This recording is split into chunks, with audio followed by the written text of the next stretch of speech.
I saw that one of your earliest videos is you like participating in a beast parkour stuff. Yeah. So how did that happen? And was that like I guess like a staple in how this all started? Yeah, this I was actually studying for the LSAT, if you know what that is. It's basically like the law school admissions test. Okay. And I had this like practice work thing ahead in front of me. And then I got a Discord ping from the Mr. Beast Gaming Discord because I had like kind of joined them, signed up, and I put away the law school stuff, screw that. I'm in a Mr. Beast challenge apparently. So let's play some Minecraft. Exactly. So I joined the server, and there was one challenge going on. I think the first one that I was late to, I think was like 100 people try to kill Dream in Minecraft. Oh yes, yeah, I did. I watched it. Yeah, you did, yeah. And I think I didn't win that one. You hit him a few times though. You got him weak. Yeah, yeah, exactly. I got him weak for the other guy. The other guy. The other guy won 10K. That's not right, man. He should have split it with you. Exactly, yeah. And then there was a parkour challenge which had 10 winners, each one which would win $1,000. And I think I was one of the first finishers who wasn't Dream because he's a Minecraft god, so they didn't count him, I guess. So yeah, there was a parkour challenge that Mr. Beast did. Right. And I was one of the first finishers, so he gave me I got to choose pick anything from Amazon that was like $1,000 or less. And I came up to him and made a joke like, "I'd like to have a Prius, please," not or something Tesla, like that. Not a Tesla, yeah. The joke was that Priuses are made fun of online on the internet, so I thought I was hilarious for saying that, and it did work. It did work. He got you a Prius eventually. Eventually, yeah. His people thought that was funny and made for a funny moment in the video. So that's actually why they kept inviting me back to the videos. The Prius guy. So that exactly, yeah. That kind of became my brand for a good year. That's so funny. The Prius guy with the deep voice, because I remember he kept saying, "You got the voice for it." Yeah, exactly. Exactly. Yeah. That is so funny. I mean, I guess it's cool that you were able to do it through a Mr. Beast video, because it kind of gives you perspective of all the people in your videos now. You were that guy, and you could take it as serious as you want it. You could just play it for the 1,000 or for the funny moments, or if you get your opportunity, you can become the Prius guy and make something out of all this. Yeah, exactly. The people who play in my events who come in with a certain brand that's super, super funny. Like in my most recent video, there was Remy the Rat. Yes. His whole skin was this rat, and he had this apron, and his whole shtick was running a restaurant. So that was freaking hilarious. Yeah. There's Lingolini, of course, who just did a Mario, an on-spot Mario voice for however long he survived in that event. No spoilers, but he might have had a tragic fate. Yeah. And so coming up with a brand like that, I found, is what really makes the producers of any show or YouTube video gravitate toward you, because that's also what viewers tend to like. So of course, that would be my advice for anyone who wants to apply for any event, whether mine or Mr. Beast. try to stand out like that. Brand congruency, whatever it's called.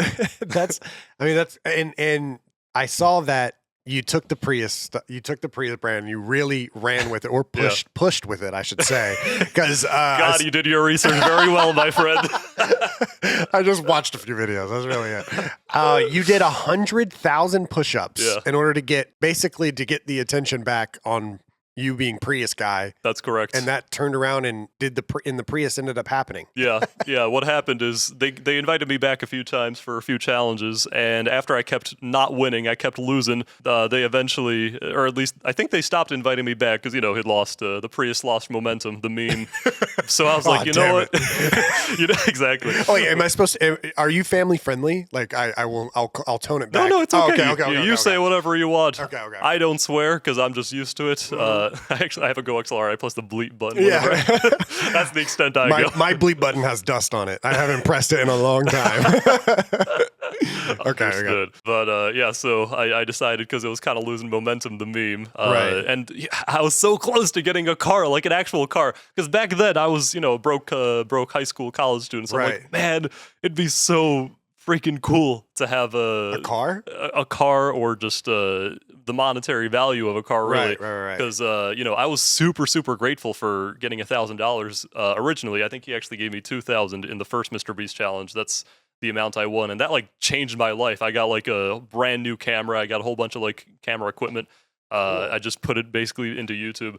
But a Prius, that's a whole other level. That's That's like 10 times. That's every man's dream right there. Is a quote unquote man, but yeah. So I tried to revive the meme, try to get Mr. Beast's attention again by making a YouTube video called like, Mr. Beast, I will do 100,000 push-ups for one Prius.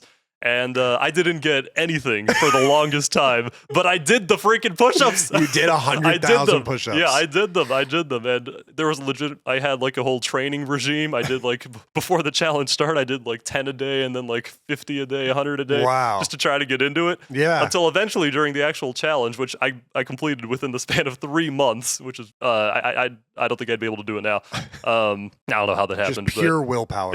Kind of, yeah. So I recorded myself doing 1,000 push-ups a day. How's the schedule like for that? So I actually did have a schedule. I got up at like 8 a.m. Okay. And for 10 hours, so once at 8 a.m., I stopped whatever I was doing for like 10 minutes, recorded myself doing like 100 push-ups, 150 push-ups. Okay. And then went back to what I was doing. And then timer would go off at 9 a.m. and then at 10 a.m. and then at 11 a.m. So I did them in very small portions throughout the day. Because if I did them all at once, it would be impossible. Of course, I was like dead after each one of those. So I was like attending online university classes while doing. Well, I told one of my professors, because one of the sessions was actually during his class. I'm like, Professor, I apologize. I have to do 150 push-ups. I gotta take a break here for 10 minutes. And the thing is, he was actually. I told him that he found it very amusing. He was like, "Yeah, go ahead. That's awesome." So yeah, I did that for like 3 months. And you recorded all of them. Recorded all of them. Yeah, they're on a YouTube channel. They're public actually. They are. Yeah. Well, how long is the video? So it's like, I don't know, like hundreds of videos. Oh, a series of videos. Oh, yep. Okay. Yeah. That is insane. Man, YouTube is so weird. Yeah. It makes us do incredibly weird things. Yes, that is correct. Yeah. What's the weirdest thing you've done for YouTube? I gotta know. Oh, there it is. 100,000 push-ups. Oh, but that's not the. I did versus Mr. Beast. I will do. So that's the before and after. The before and after. Yeah. And the after did significantly better. That's YouTube 101. Yeah, exactly. And then eventually, I think they saw that and they decided to invite me to a challenge to actually win the car. So I think the weirdest thing I've done I haven't done anything too weird, but I did my buddy. We have a podcast together, and he's a very interesting guy. He likes to brag about his physical exertion. He likes to brag about how many times he's gone to the gym. Whether he's one of those guys. Yeah, he's one of those guys. He's always saying he's going to get a 6-pack, and he's never had one. I've known him for 12 years. And so we have a podcast together, and he always bragged about how he walks to work. Mm-hmm. And he lived like a mile away, and it was downtown Dallas, and we're in Frisco, which is about like 30 miles away. Yeah. So I thought it would be funny to also walk to work. So I walked 30 miles to work to do the 30 miles. Yeah. Okay, that's a bit of a difference. To do the podcast. And I jokingly said, "Did you walk to work?" And he said, "No, I didn't." And I was like, "Oh, well, I did." And that was the whole premise of the video.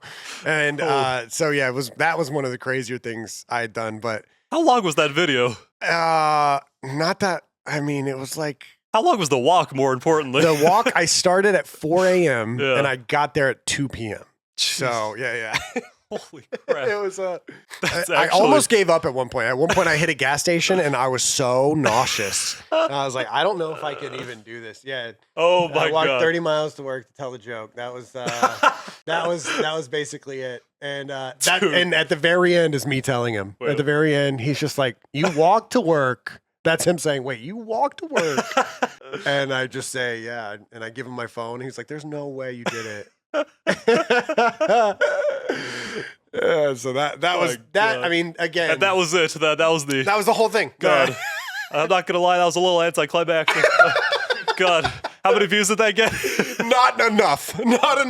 But it was fun to talk about. But it was excellent exercise, I imagine. There's the best benefit. Yeah, I can always, anytime I drive downtown and I'm on the freeway, I can see landmarks, and I'm like, I walked past that. I remember walking past that. So at least in my head, that's where I also Have you ever put a bunch of effort into something and then never made the video? Has that ever happened? God, I'm sure I have. Nothing comes to mind right now, but yeah, that sounds like... Embarrassingly enough, I went vegan for an entire year. Really? And I recorded all of the footage on my phone, like all the times the times I cheated, like the times that all the times I was cooking and figuring out how to be vegan. Yeah, I recorded everything on my phone. And then, so I started in January, and in November, I got a new phone and thought I had backed up all the footage. Yeah, there it goes. And all the footage just completely wiped. Bro. So I ended up not making the video. So actually, that's the craziest thing I've ever done. Gone vegan for a year. And didn't make a video. Was it mostly for YouTube, or was it like? Yeah, it was 100% for YouTube. I'm not gonna. I thought there was like some ethical reason. No, I started eating chicken immediately on January 1st. I was back. Okay. So a year. That's impressive commitment. Yes, though. Like even though it's not. There's no proof you did it. No proof I did. Well, there's a little bits, but yeah, and eyewitness testimony. Exactly. Of people not being able to bring you places. I was just my fiance annoyed for a year. That's all it was. Yeah. So I have that proof at least. Yeah. Man, that is, I gotta say, that's probably more impressive than the walk. Even that's because that one got 0 views. I see. Yeah. Did you figure? I'm curious about like the vegan diet. Were you able to figure out like what supplements you have to take in order like protein and whatnot? No, I mean, you did research about all that. Oh yeah. I mean, it's a lot of beans and Yeah. What is the? I can't even remember the name of the food that I ate. What? Tofu? No, I didn't really love tofu. It was the other. It's the other. I don't think I've ever had It's tofu. green and it's Mediterranean. What type of? What is the name of it? Seaweed. Oh my God, I'm freaking out. I ate it for a year and I can't remember the name of it. Oh no. Either way, so you had a whole bunch of that. Yeah, I might be PTSD at this point. I see. Is this something you enjoy? Hemp. It's not hemp. It's not chickpeas. Edamame. It's not edamame, bro. Spinach. People are yelling at their TVs right now, trying to figure out what That's it all is. right. Let them yell. We all forget. Please find it, James. I'm gonna freak out. Please find it. It's just look up protein replacement for vegans. Oh no, dude. That's all right. Freaking out. I forgive you. Whatever it was. Yeah, a whole bunch of beans and green stuff.